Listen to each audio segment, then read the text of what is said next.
एकदम च्यालेन्जिङ थियो सुरुमा, किनभने अब टस एकदम म्याटर गर्छ साँझको गेममा। प्लस टस हार्ने बित्तिकै पनि अब हामी चाहिँ कन्फिडेन्ट थियौँ कि यदि we post some good total on the board हाम्रो लागि जब चाहिँ इजी हुन्छ बोलर्सहरूको लागि, बिकज साँझको टाइममा चाहिँ स्पेसली सेकेन्ड इनिङमा बोलिङ गर्न त्यति सजिलो छैन।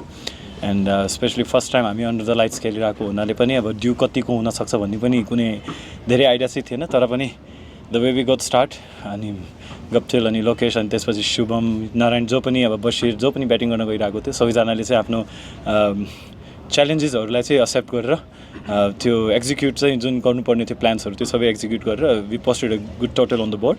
प्लस अब बोलिङमा चाहिँ very happy the way we played as a unit, किनभने अब सबैलाई बाहिरबाट हेर्दा चाहिँ अब लाग्छ होला पावर प्लेमा हामी यताउता भइरहेको थियो, तर द्याट वाज द गेम। अब किनभने बोलिङ गर्न एकदम गाह्रो थियो सुरुको फेजमा, तर पनि the way we actually came back it was amazing to C.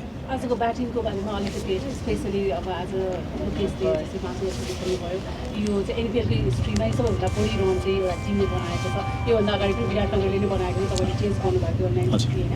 त्यो हिसाबले आजको ब्याटिङ लाइनअप तपाईँहरूको ब्याटिङ लाइनअपको बारेमा नै अलिकति आई गेस एकदम राम्रो लाग्छ मलाई, जसरी म आफै एउटा यङ्स्टर भएको नाताले चाहिँ कस्तो लाग्छ भने अब एकजना एक्सपिरियन्स क्याम्पेनर जुन चाहिँ टिममा छ, प्लस त्यसपछि एउटा यङ्स्टर जो चाहिँ किन छ आफूलाई प्रुभ गर्नको लागि, दुईजनाको जुन एउटा तालमेल त्यहाँ मिलिरहेको थियो।